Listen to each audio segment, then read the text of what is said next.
Okay, we're live. Hi, this is William Ramsey. Welcome to William Ramsey Investigates. On today's show, I have a very special guest. His name is Spencer Schneider, and he's just published a really fascinating book. Title of the book is Manhattan Cult Story, My Unbelievable True Story of Sex, Crimes, Chaos, and Survival. And I highly recommend this book. It's very interesting. It goes into his detail about how he got involved in a group for over 20 years. And he is an attorney who specializes in corporate litigation in New York. He's also a native of Brooklyn and is an open water marathon swimmer and ice water swimmer. He works as an ocean lifeguard, operates a lifeguard training academy, and co-founded a water rescue group. He's the only member or former member of what he calls, or what is called, school to have published his experience in the cult. He was a member of the Inner Circle for 23 years, and he has a blog about his experience titled Cult Revolt. He's a contributing writer for East Magazine and lives in New York City and East Hampton. And I'll put his contact information in there. But Spencer Schneider, welcome to the show. Nice to be here. So for people, this is a fascinating book. This is your first book. Can you kind of talk about your life leading up to this kind of momentous meeting with a guy you call Bruce and how you really got involved in this very curious group in Manhattan? Yeah, sure. I'm from Long Island, in the suburbs of New York. I was, grew up in a fairly middle-class background, wanting nothing. College educated, went to law school, had lots of friends, had a great job when I got out of law school. Nothing remarkable except maybe my father passing away when I was 25. Working very hard as an attorney in Manhattan in the late 80s, which was an exciting time. And so you were in kind of downtown Manhattan working long hours, and you met up with a friend, Bruce, and that's kind of where it all started, right? Yeah, exactly. So I had met this guy named Bruce in a bar in Tribeca, where he was working as a bartender. I was playing in a band there on the weekends, which was, like a hobby of mine. And excuse me, he befriended me and gained my trust. He was, Ivy educated fellow who was working on the bar on weekends.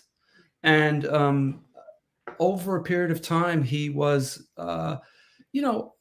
showing great interest in me, and eventually made an invitation to join what he called an esoteric school for inner development.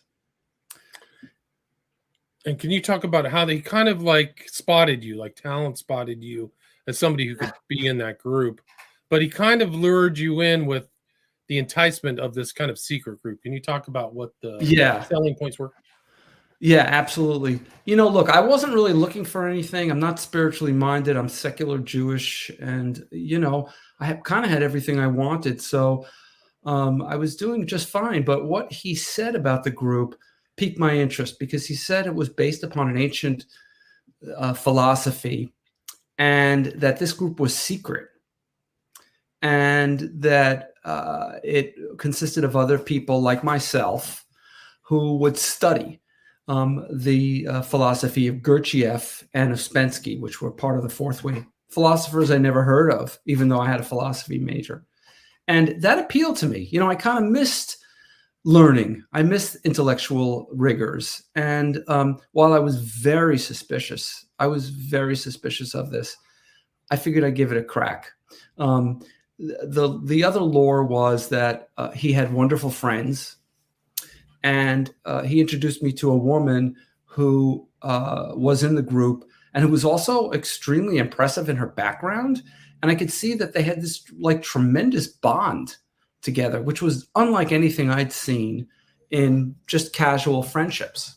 So it was a very sophisticated and very specific type of recruitment that they had. Right. So they're looking for people who are educated, professionals, had some money, it seems like. Can you talk what it was like getting invited to that first meeting and what that first meeting was like? Yeah, sure. So we met at a secret location. He didn't tell me where we were going until the last moment. He kind of led me to this loft in Tribeca in a summer night, and we got up into a room, just an unremarkable loft with about 60 people milling about. It didn't look like it was a school or of ancient knowledge. It was just a bunch of white people like me, coming from the bank, coming from law offices, from the emergency room, whatnot. And the discussion was rather dry, and I wasn't really inclined to return, but I did. Right. So there's something there, but you talked Gurdjieff, who was kind of a known Right. New Age, maybe modern philosopher, and he ended up in France, I believe. But Right. they kind of had this, it was called these secret terms, the school, the place.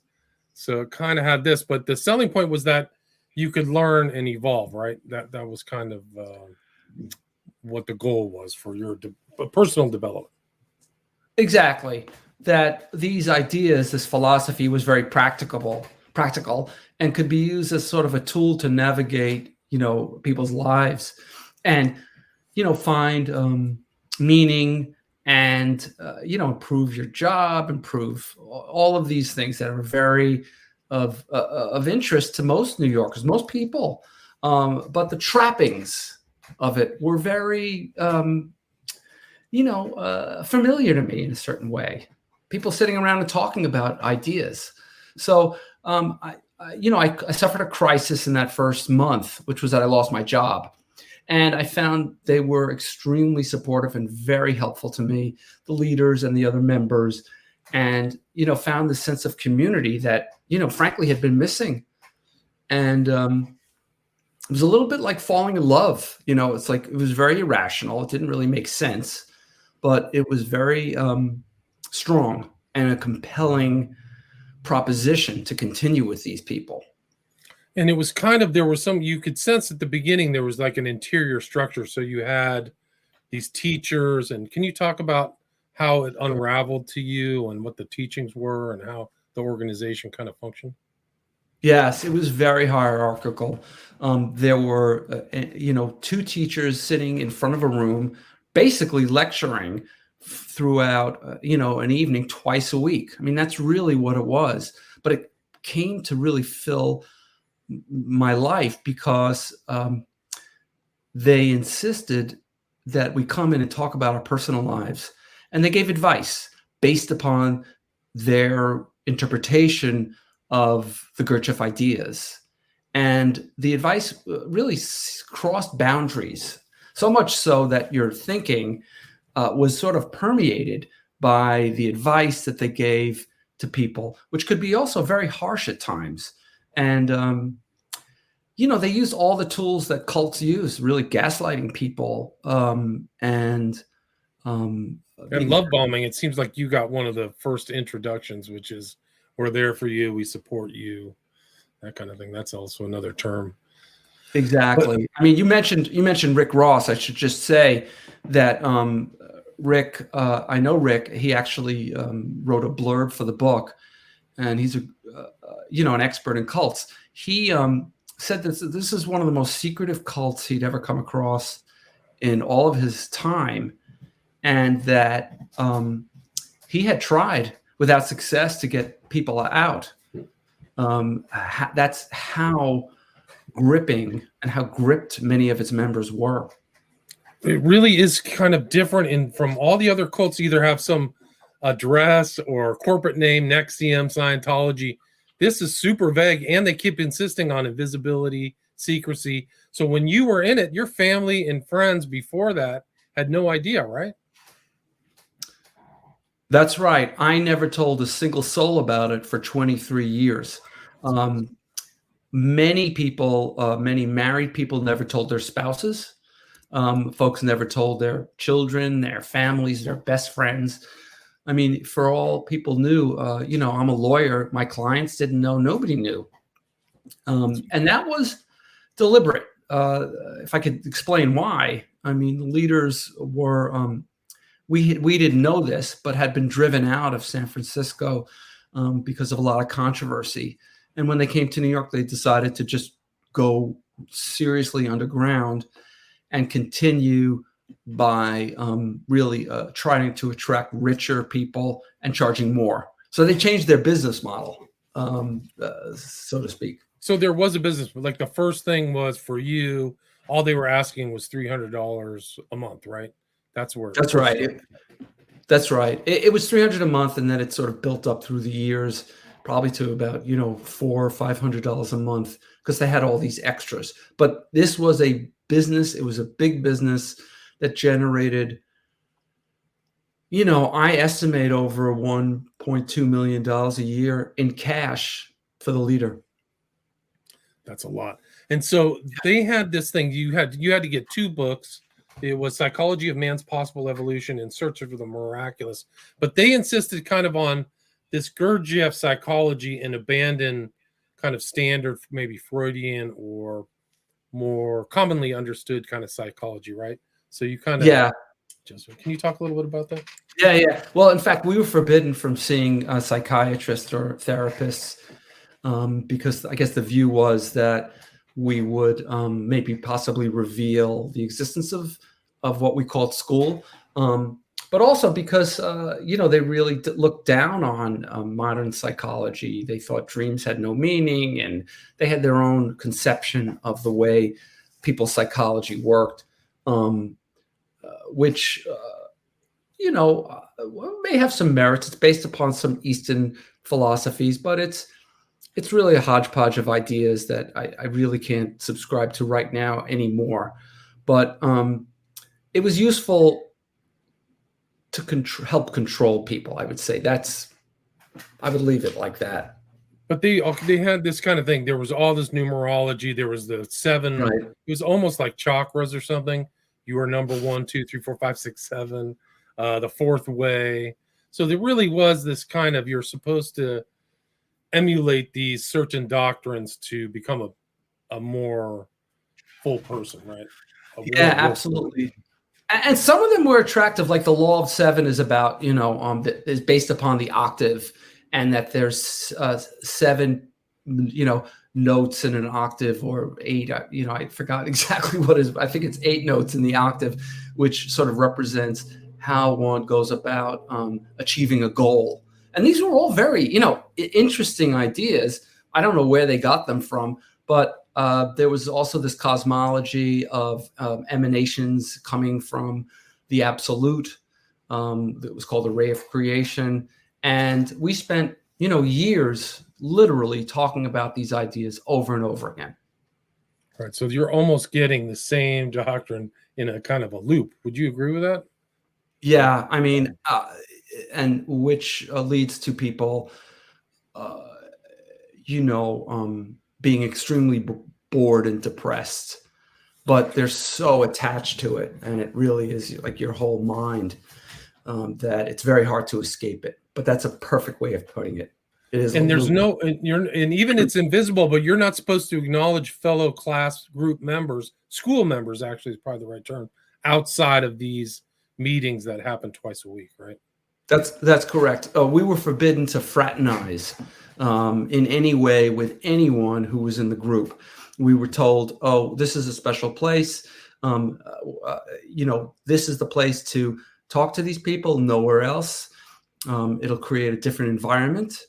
And it certainly did. I mean, it was kind of interesting to just see these people only in one place, not talk to them about anything else, and not call them on the phone. And if I saw someone in the street, in the subway, you just kind of like maybe nod and move on. Wow, that's really incredible. And so you're learning all this Gurdjieff stuff. You're learning the sustainers. There's this hierarchy, and you never really saw or understood that there was kind of a top person for a year, right? Is that right? That's exactly right. The leader, yeah, sure. I mean, we had 2 leaders at the beginning who were, we became attached to them after a while, and suddenly a woman appeared after about a year, whose name was We were told her name was Sharon. Found out later it was Sharon Gans. And if there had been an internet, I would have been able to find out that she had been an actress in the 60s and 70s, had been in Slaughterhouse-5. And that would have been about as much as I would have known about her, including that she was exposed by the San Francisco Chronicle as being a cult leader in San Francisco. But I couldn't possibly know about this. She appeared. Can you talk about her cult background in San Francisco a little bit? What cult was she in? The same type of structure in San Francisco, or she changed it? She changed the structure. It was the same philosophy based upon, the fourth way. Her and her husband, her second husband, his name was Alex Horn. And Alex Horn had some connection with some of the Gurdjieff folks. And he'd also had a cult in Sonoma with his then wife. And I think one of the branches of that cult became the Fellowship of Friends, which still exists in San Francisco. And there was recent news about them. They're a very dangerous group. And so Alex and Sharon, they fancied themselves as an actress and a screenwriter. And they started this theater called the Theater of All Possibilities, which was a front really for a cult. I mean, they had their members of the theater group would be forced to sell tickets to their horrible shows. And they had this sort of communal kind of life, young folks. And there was a lot of abuse. There was sexual abuse and physical abuse and forced labor. And it was a pretty ugly situation. So that guy Burton, I just read about him. So she was associated with this guy Burton, and he was a predator, I think, of younger men, if I remember. Yes. Yes. Burton supposedly got his whole philosophy from Alex Horn. Oh, wow. Yeah. And wow. See, I didn't know that connection. Okay. So you were kind of like an offshoot of this Fellowship of Friends. No, the Fellowship was an offshoot of Alex Horn. Oh, okay. And Alex Horn was with Sharon Gans, right? They were either exactly. Okay, I see now. Okay, so wow, that's amazing. So you see this person, she kind of exhibited all of like the secrecy and cult-like behavior of like. Can you talk about what it was like seeing her and how people adapted to her or reacted to her? Yeah, I mean, it was a shocking appearance. I mean, we had no idea who this woman was, and all of a sudden she was shown amazing deference by the people who led the group. And, she was much older, and her appearance was bizarre. I mean, she kind of dressed like as a queen, from a Shakespearean period piece, long red hair and very pale skin. And an extremely, regal appearance. And you could tell she thought very highly of herself. And she talked about sex the first night, and it was really off-putting. It just had nothing to do with what we were talking about. And I wasn't inclined to return, but, I've been in it for a year. And we found that she, was very charming. She could be very loving to people, and but also very frightening. And so this was a new component. It just changed the dynamics of everything. All of a sudden, we had this new leader. A new leader in the group. And I mean, she really had the circle around her. And how did this kind of teaching, kind of learning group kind of turn into the kind of coercive, manipulative, controlling group? Like, it didn't start right away, right? No, not at all. I would never join a cult, and nobody there would.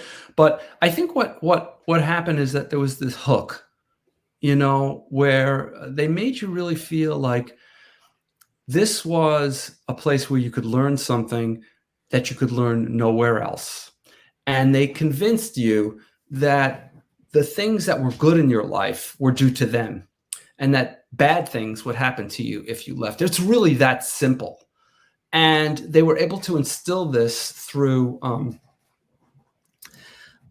just years and years of indoctrination. And eventually, eventually you find yourself really stuck along with these other people. But I should say there's another side to this, which is that the early years were fun. It's kind of like having a parent who, or any authority figure in your life can be, like borderline, like switching back from one way to another, and you really don't know which way they're going to be on what day, and it can be very unnerving, and you just feel like you have no choice but to just deal with it because you feel you need them. And she had a very high opinion of herself to you guys. She said, I remember this from your book. Can you talk about what she said about herself? Yeah, I mean, the first night she told us that she was almost on the level of Buddha. She wasn't quite there, but would be there soon enough. And, I did a double take and I looked around the room and everybody else was also, what is this? But the leaders who we had for a year didn't question this. They were like, yeah, we agree. And over time, we came to believe this because it was continually drilled into us. And we were told, hey, you don't know what a conscious man or woman looks like. When she's angry, it's really conscious anger. When she's wrathful, it's conscious. And so all of these really negative attributes were fed to us as being a consciousness. And you couldn't dissent, you couldn't disagree with any of this. But again, it's slow. It's not overnight. It takes time. They do it piece by piece. Right. And I mean, and it was very strange too. When she showed up, that was the first time you realized there was somebody above Fred and Priscilla, right? So it must have been very strange to have her kind of show up and like, here's the secret boss. It's almost like the Process Church or something. And it was weird. It was like you found out that you were adopted, like you'd never known. I was like, what? There's another leader here. So it shifted everything because it became this, further hierarchy, which was, unnerving. And you guys kind of partied together too. So you would go on day trips or rent boats or go fishing. Can you kind of talk about how they created this kind of group environment? Sure. But let me just add, you raised one thought that I forgot about, was that there was such mystery about the group. I mean, they really didn't tell us much about themselves or who they were. We knew Fred's name, we knew Priscilla's name, but not their last name. We didn't really know what they did. Like I say, Sharon, we didn't know where she lived or if she had a family or anything about her. Most of the stuff I found out about her was after the fact. And also because I eventually became very close with her. But in the early days, they tried to make it fun. We'd go out and go. We went out overnight fishing on a boat. We had a Western themed party, sort of like a surprise party that was thrown for us by some of the older students. There were Christmas parties.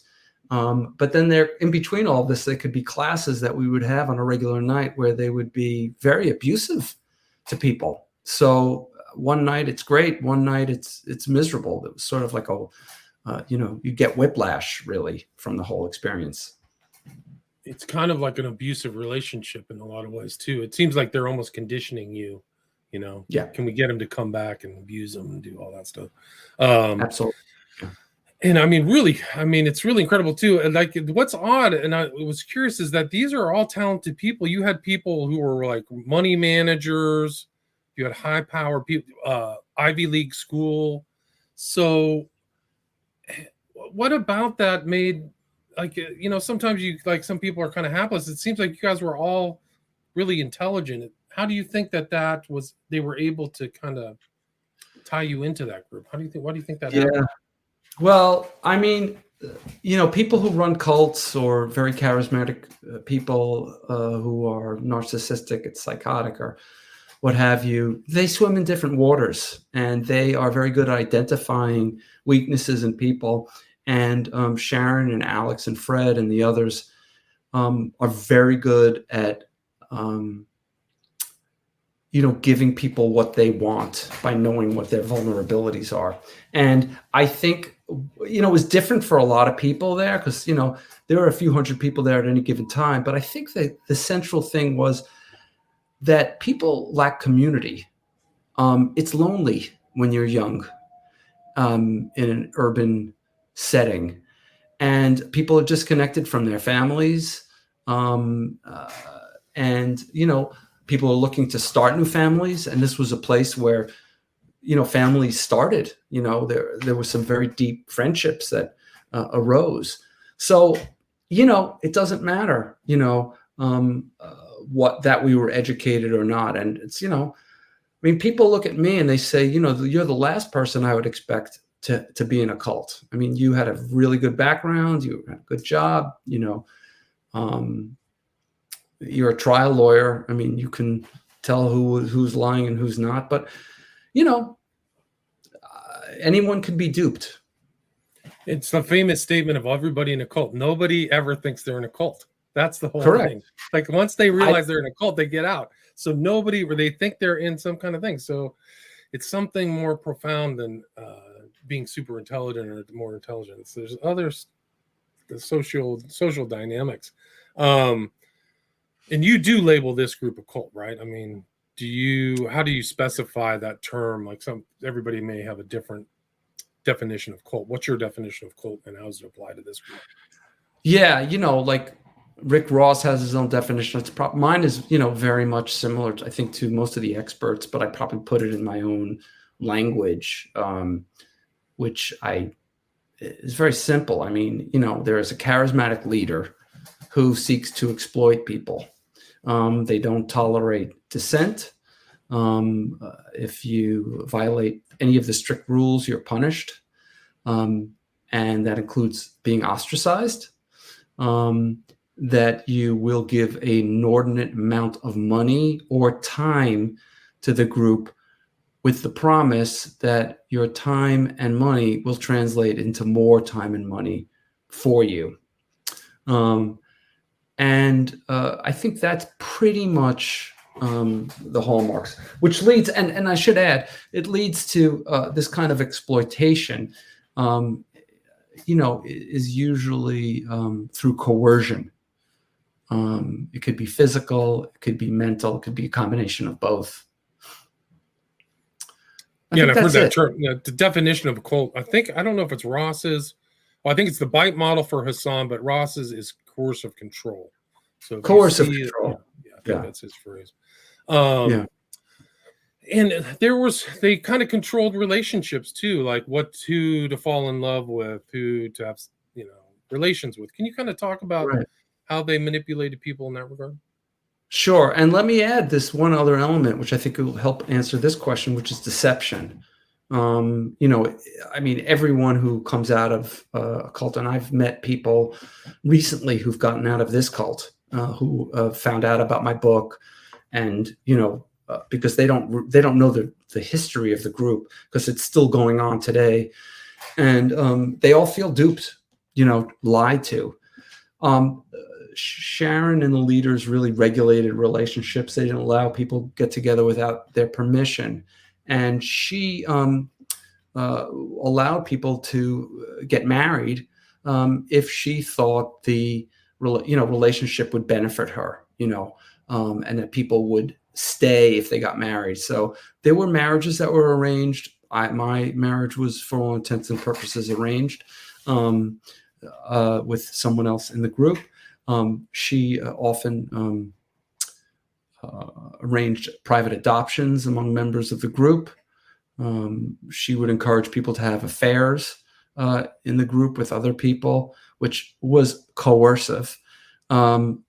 She was able to convince people to, donate large amounts of money to her if they had extra income, and regulated, all of our thoughts, really. I mean, eventually there was just no boundaries and no limits. Wow. So they it just is that process of breaking down I think you write in free will, or It's very curious. It's unfortunate. And you, I mean, what point did you go, I'm done? Like, how did you get out?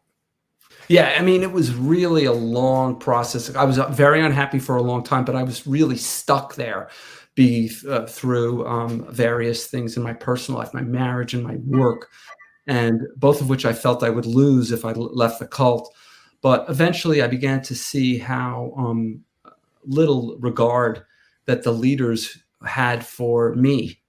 I had always believed that they had my self-interest, my best interests at heart, but I learned through a lot of suffering, a lot of pain that they didn't.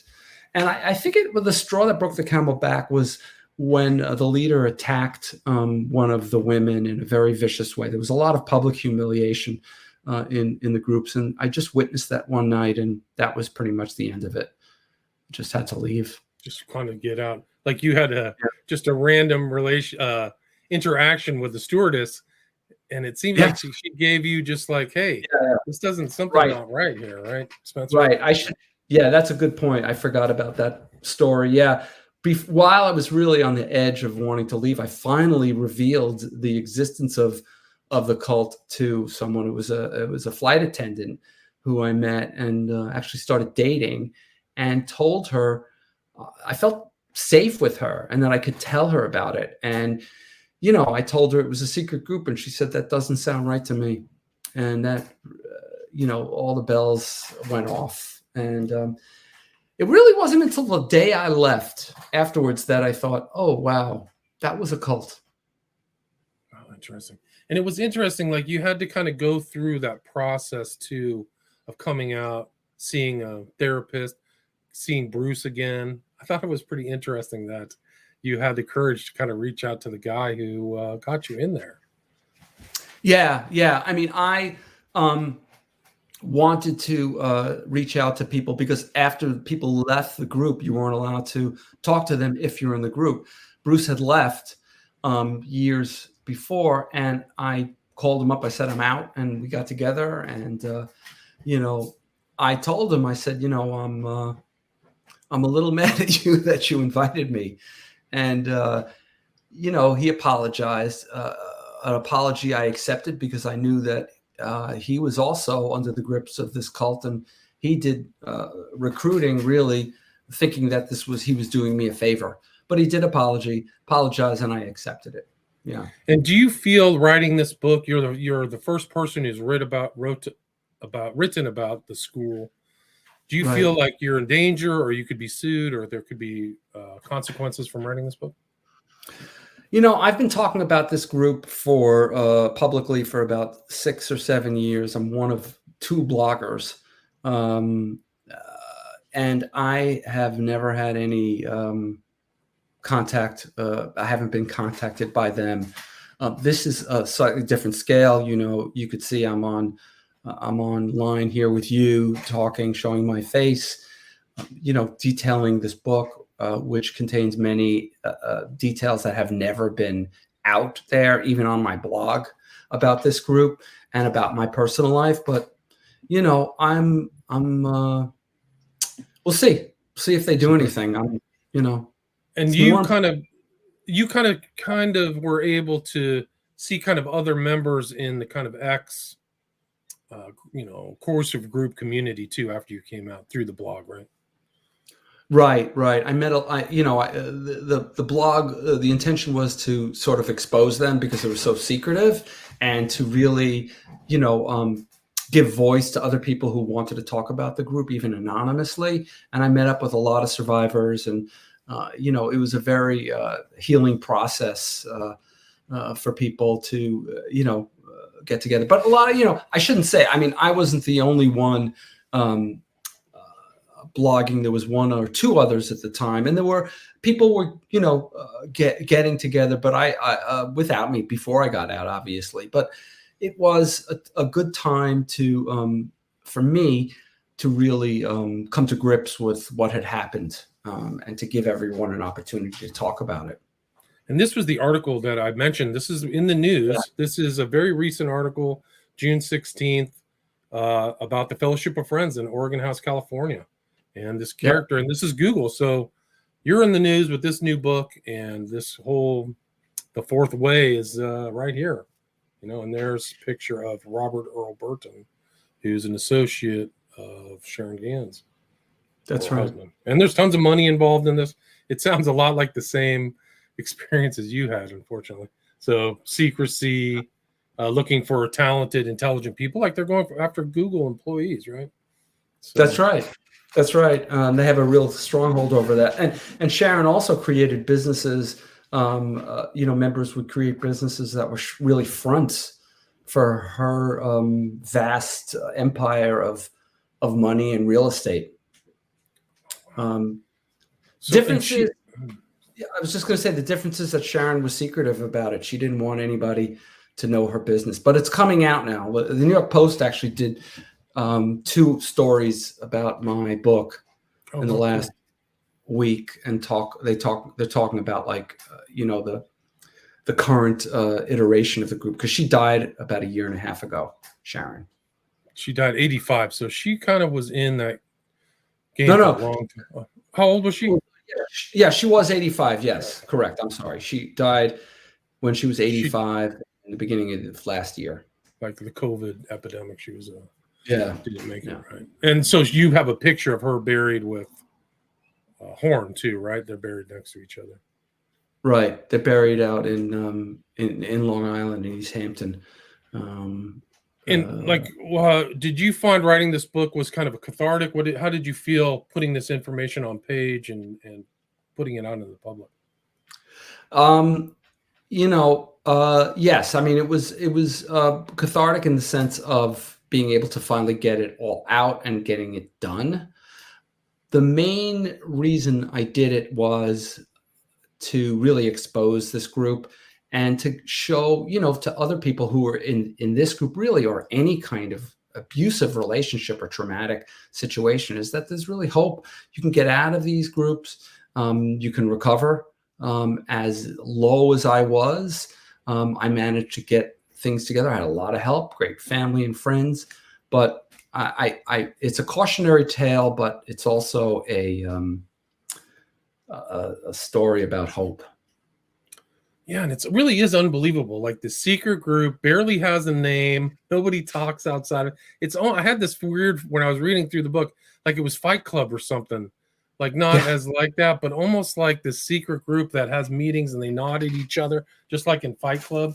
Like, they really structured a very curious group. And she made, you said, 1.2 million a year. Did she live? She ended up living in the Waldorf Astoria or the Plaza Hotel. She had an $8.5 million apartment that was paid for by certain members of the group, and she passed away there. She had homes in the Hamptons, in Mexico.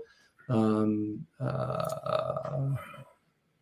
you ever see any overlap of this group with other kind of groups? Nexium was in New York, I know that, but so I never did. But one of the members of Nexium, Sarah Edmondson, who was the main whistleblower of Nexium and was in The Vow, along with Rick Ross, actually. She interviewed me for her podcast, and she said to me that she thought that Keith Raniere must have been in this cult because some of his techniques were very similar. And I said I'd never heard of him before, and she insisted that they were so similar, he had to have been involved. But whether that happened or not, I don't know. And you said you started in 92 or 93. Was that group fully functioning? I mean, it seemed like that was fully functioning and operating at that time. How far back did it go? Do you know? Yeah, it started in New York in the early 80s, and it just grew bigger and bigger and bigger and more secretive and more wealthier people. And, I'd say there was a few hundred in it at any given time. People would come and go, but there are people, like the people who are in it now have been involved in the group for, probably 40 plus years. It's amazing. It's amazing. And so was there 3 tiers of hierarchy going up to Sharon Gans, or was there even more than that? Can you talk about that? Yeah. Sharon was at the top. She had like 2 or 3 lieutenants, and there were probably about um, uh, I would say 5 or 6 levels within of hierarchy in the group. And she kept everyone very separate from each other also. And So it's compartmentalization techniques. Yeah. exactly, compartmentalized, and in order to keep the flow of information from happening, it was also a way of creating surprises, which she always promised to people. And there's a lot more in this book. It's really a great book, and it's great to talk with you and see that it really is a present day book with this whole thing going on with the Fellowship of Friends of Google. That just like blew my mind just talking to you now. I had no connection between the school and that. So that's amazing. Is there anything you'd like to add, Spencer, or anything I missed before we wrap this up? No, not really. I mean, just that, if you find yourself in, or find family members or whatever in situations like that, there are experts out there. You mentioned Rick Ross. He's great. And, there are lots of resources there. So I just want to point that out and hope that if you're in situations like this or know people who are, you get help. And it's possible. You have like 9 telltale signs you're in a cult. You explain a lot of stuff. There's a lot more in this book. And there's an audio book for this too, right? Yeah, the audiobook came out the same day, July 5th. July 5th, yeah, so very recently, just in the last 10 days. And your social media is, you're on Instagram and Facebook at official Spencer Schneider, and Spencer Schneider on Facebook. If people want to reach out to you, is that the best place to do it? Yeah, you can also go to my website, which is Spencer-Schneider. And you can go to cultrevolt.com, and you'll find my information there, and love to hear from people. Happy to talk to people. And I'll put those in the show notes, links in the show notes. Thanks so much for your time. Fascinating discussion. Again, the title of the book, you can get it now, Manhattan Cult Story, My Unbelievable True Story of Sex, Crimes, and Chaos and Survival by Spencer Schneider. Thanks so much for your time. Thank you. Great to be here. Yeah, thank you. Stay there.